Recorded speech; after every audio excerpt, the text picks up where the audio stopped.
Today's guest is Niko Vamvakas. Niko is the Vice President of Retirement Planning Solutions for Barnum Financial Group. He serves as a resource to Barnum advisors and clients by helping to design optimal retirement recommendations and help put clients on the right path to meet their financial goals and objectives. He joins me to talk about the retirement planning space, the current state of annuities, as well as its future outlook and a few programs he's been working on here at Barnum. I'm Paul Blanco, and this is Small Steps, Big Wins.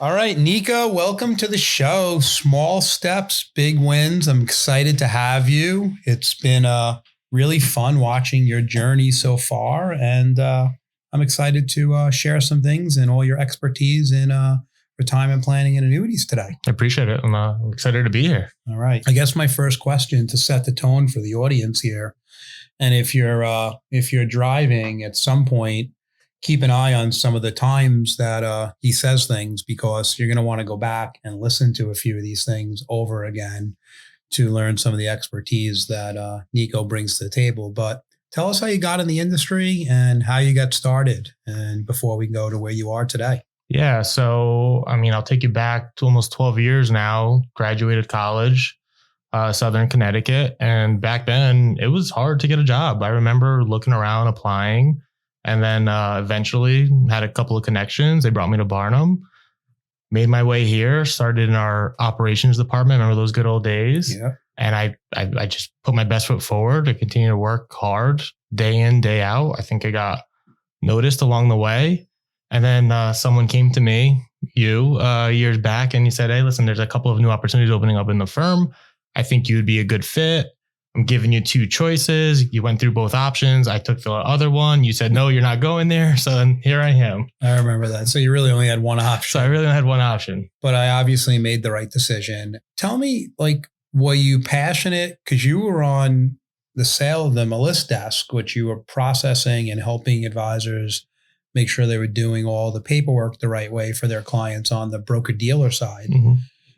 But this was really into the annuity space. And did you have a passion for annuities, or what? Tell me about that. Yeah, no, it was brand new. I had a passion for growth. I had a passion for always putting my best foot forward. You come to work, I believe in, you work hard, and then you kind of, doors open up, right? Magically. Even how that first opportunity opened up, it was just all about working. And then when I got into it, you learn more and more. And then I think that's for me personally where the passion started to come from, is I learned more about how important this vehicle was, how it should be properly utilized, where it's so good at. And then also you got a little angry because you hear people saying, well, annuities don't do this, they do that, they're not good, they're not that. But when you're in something and you're in it day in and day out and you go passionate about it, you don't like hearing the negative things that aren't necessarily true. So a part of me has evolved into the part where I want to educate everyone for the importances of why annuities can play a big part in your financial plan and your goals and your retirement picture. I think it's pretty awesome when you think about it, because I want you to get more tactical later as we go through it. But as you're all listening out there, we find that you have to have a growth mindset, even when it comes to products as an advisor. And for many of your entrepreneurs that are on the line, don't just say something until you check it out yourself. Mm-hmm. And I give you a lot of credit that you did that. So fast forward, I know that over 12 years, you've done a lot. The space is crowded. There's probably 25 carriers that you work with. Mm-hmm. And one of the things I've shared a lot over the past episodes about the CRM system here at Barnum that's really named B2. But can you talk specifically about how we got where we are on the annuity side of that, and what it does for you and your partner, JJ? Yeah. Using our B2 software has been life-changing for us personally. So what was happening is Barnum Financial Group was growing and growing really fast. The industry was changing. Products were consistently evolving, and clients were the ones that were getting left behind, because as you continue to grow and products continue to change, And there's been this mentality and thought process out there that if you buy something, an insurance product once, you're tied to it or stuck to it for life, which doesn't make any sense to me. So our goal and our mission has always been to educate the advisors to help their clients at the end of the day and say, listen, maybe you did buy what is the best, or maybe you bought something where there's something better now, but manual work, there's only so much time in the day. So we had to quickly switch over to something that can help us from a technology standpoint. And that's the evolution of B2.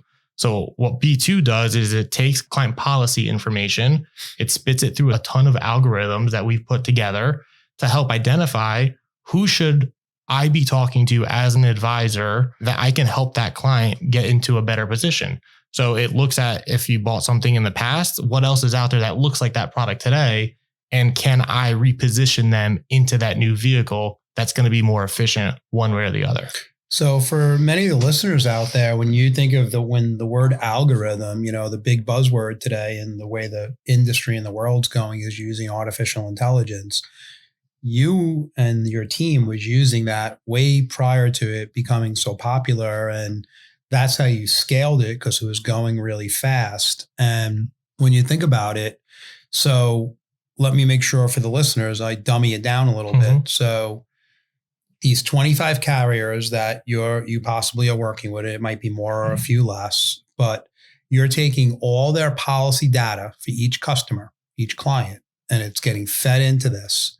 And then you're using, what are they? Like, how is it like 10 different fields that they're using, or how does that part work to get it to the actual advisor? There's a lot of different fields. The primary ones, client's age, rider data specifically, cash values, how long have they owned the policy, strength of their income rider. So if someone's bought something that's geared to give them lifetime income, we want to know what is that rate going to be, right? As interest rates rise, rates get better, interest rates drop, rates get worse. So we're paying attention to a lot of the little factors that play a big role in what the next proper decision should be. Without giving away all of the secret sauce, but those are what we're really honing in on. Yeah, got it. And then we're building out also as we're paying attention to what's being offered in the marketplace. So the system's seeing two sides. They're seeing what you have currently versus what can you go get. And it's real time, which is also really important. Advisors are busy. Clients are meeting. You may have only annual meetings with your clients, but if the market shoots up today, you're not set to meet with that person for another 9 months, but you can help reposition that person to get into a more efficient vehicle. You may miss that opportunity where the system is going to highlight, identify, and ping you to let you know, hey, maybe you should call Paul back and have this conversation and see if they're interested. No, that's amazing. And what I also am thinking to myself as I sit here is, let's say on the VA space, there's 10 wholesalers in the industry that are really looking at the advisors and obviously trying to get wholesale into the corner office. And you took this role as technically a wholesaler 12 years ago. And am I correct in saying that you and your partner are really a clearinghouse so that an FA doesn't have to meet with 10 wholesalers because they come in and they say, this client wants to give me $1 million. And then they have to go find out where they position it. Are you guys, do you know all the products and that's kind of how you're doing it? Yeah. So can I share a story that just happened right before I walked into this room with one of our advisors here? Yeah. And he was like, I know I say this to you all the time. He's not a legacy Barnum advisor. He came here years ago. He goes, I think you guys get not taken advantage of. He's like, I don't think anyone realizes how awesome what you do and what you and your team do to help me in my day. The fact that I don't have to call 6 or 7 or 10 different carriers to make sure I'm doing what's fiduciarily sound for my clients, where I can go to you and I know that you're going to give me what's in the best interest of my client based on the variables that I'm telling you, and you're looking at the entire marketplace. He's like, that's value. There's so much value in that, your team has specifically been like a life-saving for us. So like, I don't want to get too into that, but essentially that's what we're doing. Our job is what's happening in the industry. Products change every couple of weeks, whether it's rates or features or riders or whatever the case may be.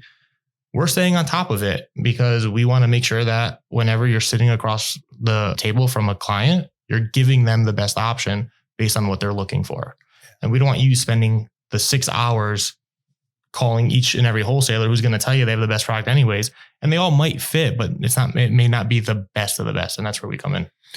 Yeah, it's amazing. And thank you for what you do. When you think about what else goes into day to day, what else are you doing for the FAs, using the tool, and that's helping you scale, but them also scale. Mm-hmm. They can use it on their own, but tell me what else you're doing on a day-to-day basis with them. Yeah, so day-to-day. So how I run my practice here are with most of our FAs with existing books. I have reoccurring meetings. So it's either every 3 weeks, every 4 weeks, every 6 weeks, or quarterly. So I'd say you take our top, 30 or 40% of clients here in the FA space, those are reoccurring. So in those meetings, what I'll do is say, I've done a lot of trials and errors and successes and failures. I keep it to let's identify 3 or 5 people that the algorithm is picking up that based on today's conversation, we can help them out just by looking out what else is out there, right? So again, I'm not doing the heavy lifting any longer. The system is identifying. So I'll give you a great example. Let's say you have a client 10 years ago purchased an income annuity because their financial plan said they need guaranteed income in retirement to pair with Social Security, and they're getting $18,000 a year from said company. Well, the system's saying if their plan hasn't changed and they're still looking for income, well, you can reposition their asset into a new company with better rates. Instead of getting $18,000, they could get $23,000. So if someone calls and says, hey, I can get you $5,000 more a year in lifetime income, what would stop you from saying yes? And those are some of the things that we're looking at. Then there's the whole other side of the spectrum where there are policies where clients purchased a long time ago that do have some costs involved. They're not taking advantage of the insurance. And I'm saying, does this client still need this investment? Do they still need this annuity? If they're going to treat it like a brokerage account, maybe they're better off being in a brokerage account, right?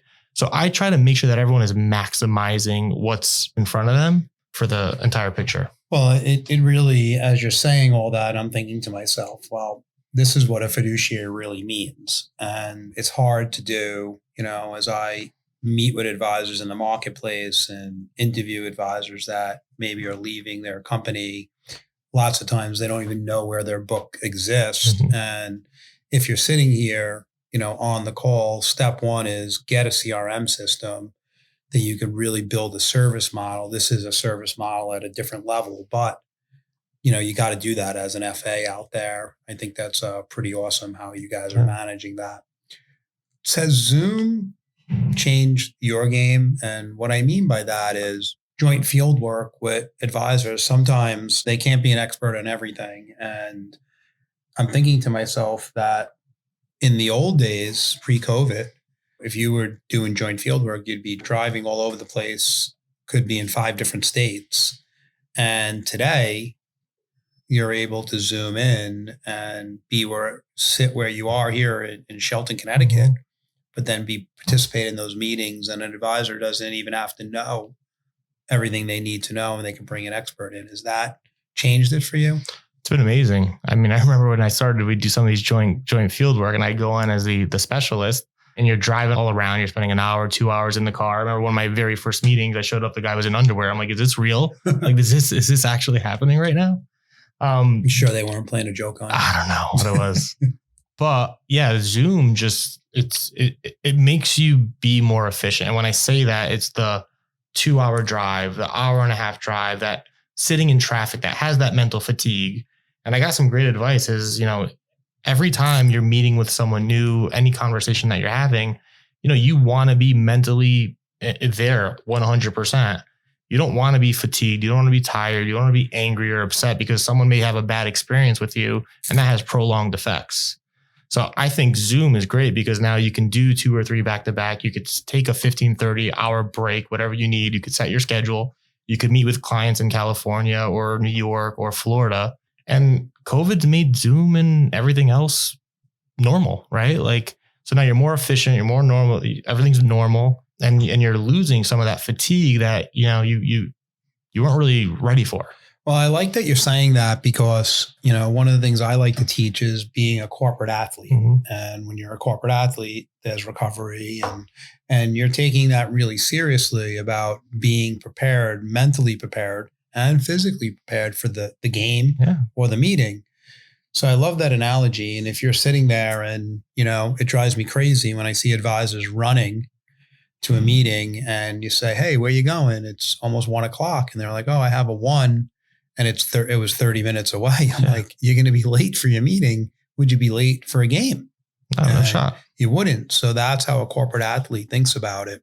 Thank you for sharing that. I think everyone deserves your A game, right? And you want to 100%. If you take pride in your work, you want to deliver your A game. Yeah. I'm just curious, when you're meeting with advisors and like you were talking about doing book reviews with them, are you now doing that on Zoom so you can share stuff and share your screen versus, prior to this, you were probably doing it on the phone? Yep. So has it made those better? So yeah, prior was either on the phone, which is really difficult because you're talking about something, but there's no visual to see it.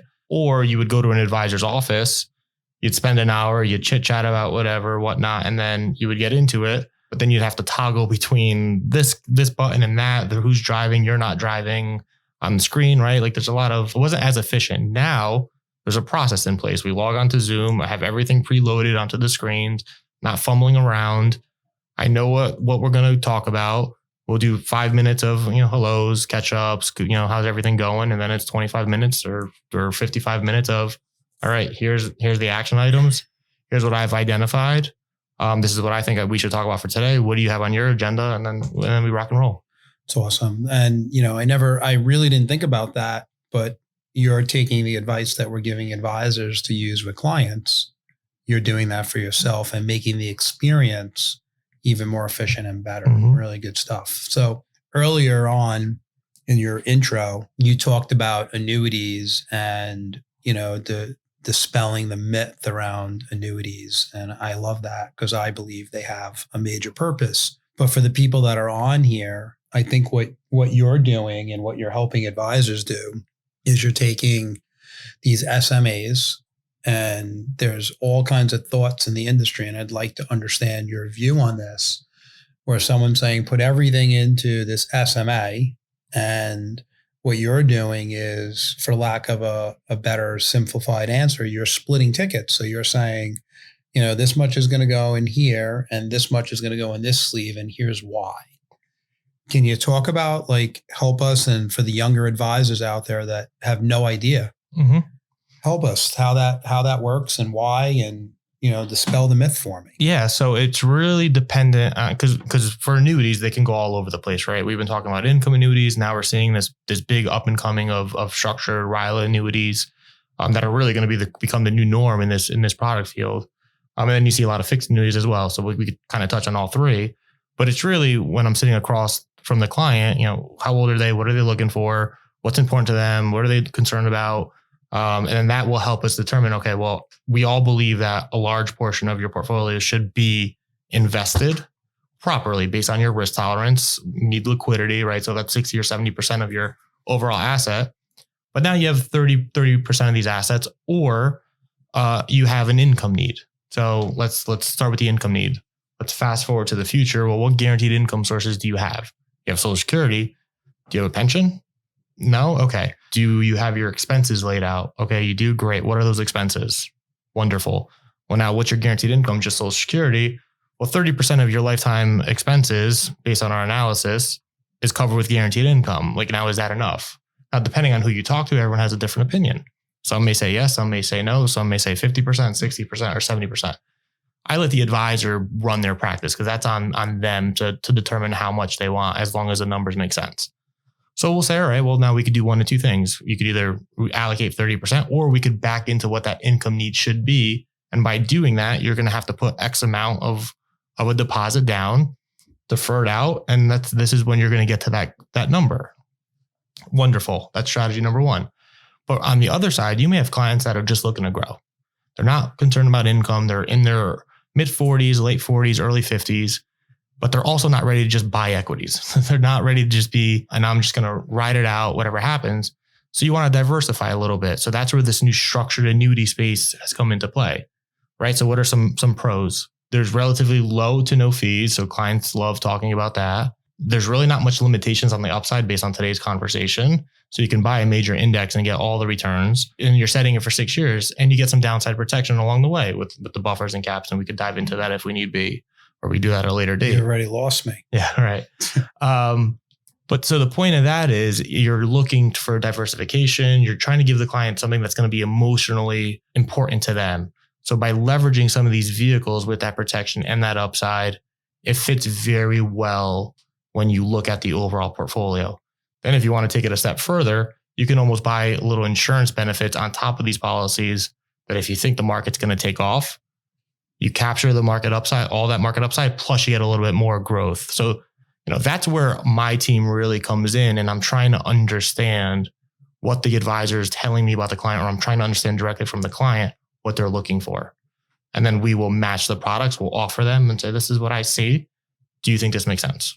Now, is there a software that you use when you get into the details of this, or how's that work? And do the advisors have that at their fingertips? How's that all come together? Yeah. So from the income one, we actually built our own internal software where we scan the entire marketplace. We scan the variable, which is kind of newer, but not many people are doing this. But we see how the riders work exactly. So internally, our advisors can go on and within seconds run quotes out in the industry on every product that they have available to them and figure out exactly what the premium needs to be inside of said carrier to get this outcome from an income standpoint in the future. Wow. And it's just a click of the button. Click of the button. I think it's 5 inputs to enter, and then you have every company that you need. It's amazing. And advisors can do that on their own. They can do it on their own. Wow. That's pretty cool. Let's switch gears a little bit for you. When I think about your career, 12 years later, you're in this spot. You have a team around you now. Your team's managing a lot of advisors and continuing to grow. What's next for you? That's a good question. I love a challenge. I love building new things. I love education. I think my next steps are, I'm very passionate around the misinformation that's happening in our industry. It really bothers me when I see some of these commercials on TV and you're getting, from my opinion, wrong propaganda. So I think there's a need for someone to come out there, spread the word, and not someone that says everyone needs annuities, because that's absolutely not the case. Sure. But I think everyone should be educated to make a decision on their own, and kind of what we've been chatting about here. Well, does it make sense to be a part of your portfolio?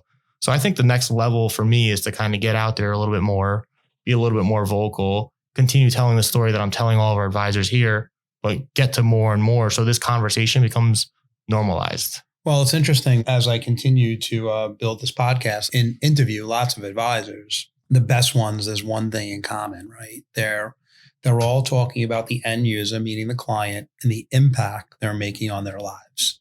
Even the ones that don't take advice from them, that they may be taught in a workshop or that didn't buy, they're still educating them. Mm-hmm. And that legacy for them is just continuing to live on. When I think about what you just said, and this 20, 30 minutes has just flown by with you, you need to get after that now, because you have such a passion for it. And you're right, there's misguided information, and you need to get out there and start doing it. Like, what are you doing sitting here? You got to get out there. This is the start. So if you had an iPhone 4, who's telling, why would you only own an iPhone 4? But so that's what's happening. People are saying, oh, you bought an iPhone 4. You're stuck to that iPhone 4, even though new ones are coming out. It doesn't make any sense. So on the annuity side, that's kind of like you should never move that. Don't replace it. When you buy, that's not true. Annuities or why not use annuities when they're in the right place? Yeah. Or turn it on if you have it, right? They are one of the most powerful and efficient investment vehicles as long as they're properly utilized. Yeah. I think that's the right way to say it. Yeah. And that's kind of what I'm passionate about. Not kind of, it's what I'm passionate about. It's just a matter of how do I get that out there to the masses. It's awesome. You need to do that because they need your help out there, and you need to make that impact. You get up each morning, you're going at it. What motivates you? Yeah, I think, as I'm getting a little bit older here, I got my new routine down. I've gotten back into being fit. I'm not worried about the 6-pack any longer, but I'm worried about waking up getting a workout in, feeling good. I think feeling good, if your body feels good, your mind feels good. And then those are the best days. The days that I work out, I feel like I have the most focus. Most focused. I get to get the most done. So that to me, like that starts out the day. It puts me in a great mindset to continue that on from there. I think that's really critical. I was, as you're talking about the abs, as I've gotten older, I figured out my problem is I'm just not tall enough. So if I was taller, my abs would look amazing. Yeah. But I don't know if that's going to happen. I'm going to use that one too. Yeah. Thank God I sit down on these meetings. Yeah. But it's that. And you know, I just want to have good days every single day. I want to have a good work-life balance at this point. My schedule now is 5 a.m., gym class 5:30 with my wife. She motivates me. She's great to have. Start work by 7. 7 to 4, go home or do whatever, take a little bit of a break, 4 to 6, 4 to 7. And then I always check my emails or from 7 to 9. I look at my day for tomorrow. What do I have on the agenda? What's on the emails? What do I have to prepare for? And then I rest from 9 to 11, bed, and I do it again the next day. Yeah, it's great. And I guess the question I have for the young professionals that are sitting here, when you started this journey 12 years ago and, you're coming into the marketplace right after, the 08 crisis, a little after that, you're coming in and you're being persistent to find the job. Did you ever think 12 years later you would be where you are now? And do you wake up some days and say, wow, and tell me a little more? Yeah, no, I never had no idea, right? I remember starting here, you just kind of want to you see a lot of success. You see a lot of people that work hard, that earn it. They do it the right way. And that's kind of that's what I've always been about. So when I started 12 years ago, I remember being here till 8, 9 o'clock at night, stamping envelopes or whatever, folding things to get them off to clients so they can sign their paperwork on behalf of advisors. And, if I were to look at 23-year-old me back then, would I say I'd be sitting around with Paul Blanco doing a podcast? Absolutely not. But it is a testament to the young professionals that if you do put your best foot forward and you do care about the people around you and you do work hard, good things always happen. Yep. But you have to take the right steps and care about what you do. Yeah. And I think that I like that you shared that. I think that it's important that they do their part.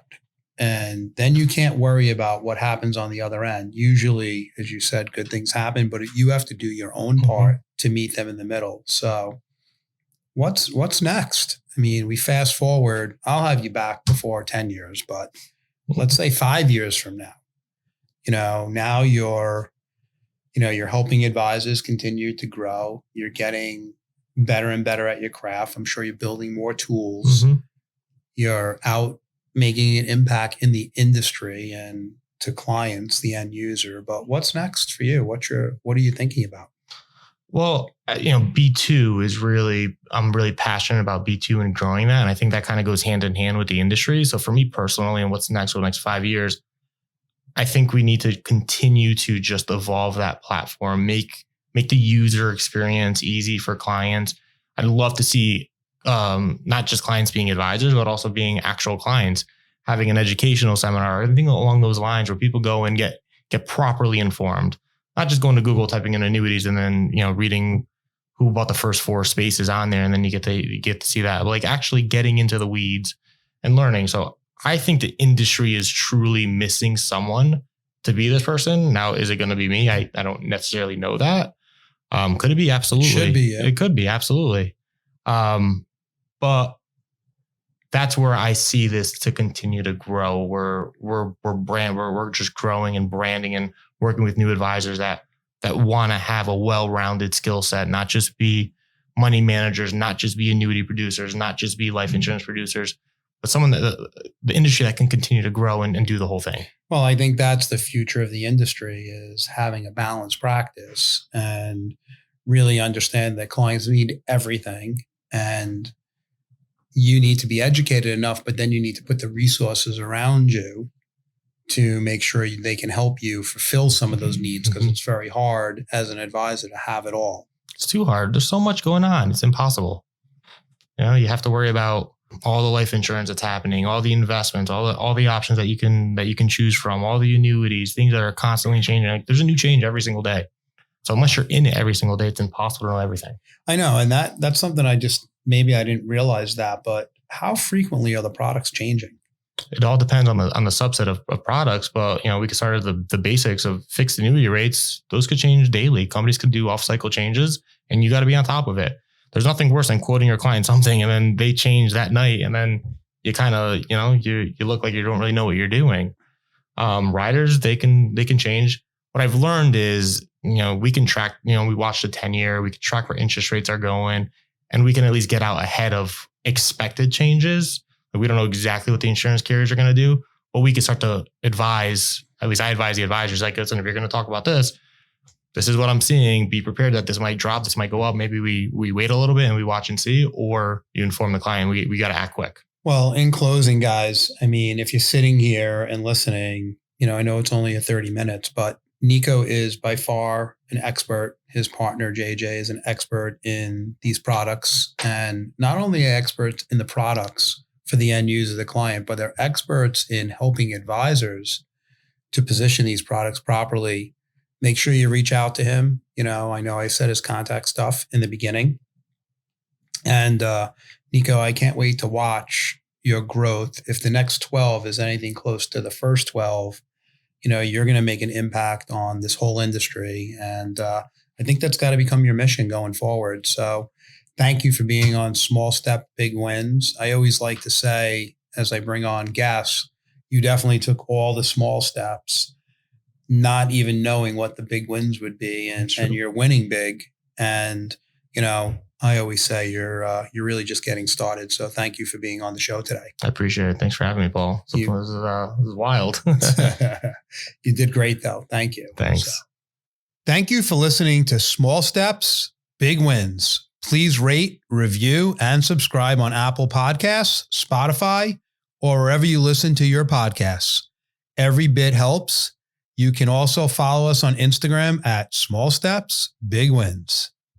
All opinions expressed by the program participants are solely their current opinions and do not reflect the opinions their respective parent companies or affiliates or the companies with which the program participants are affiliated. Investments or strategies mentioned in this program may not be suitable for you, and you should make your own independent decision regarding them. This material does not take into account your particular investment objectives, financial situation, or needs, and is not intended as recommendations appropriate for you. You should strongly consider seeking advice from your own investment advisor. Securities and investment advisory services offered through qualified registered representatives of MML Investor Services, LLC. Member SIPC, 6 Corporate Drive, Shelton, Connecticut, 06484, telephone number 203-513-6000.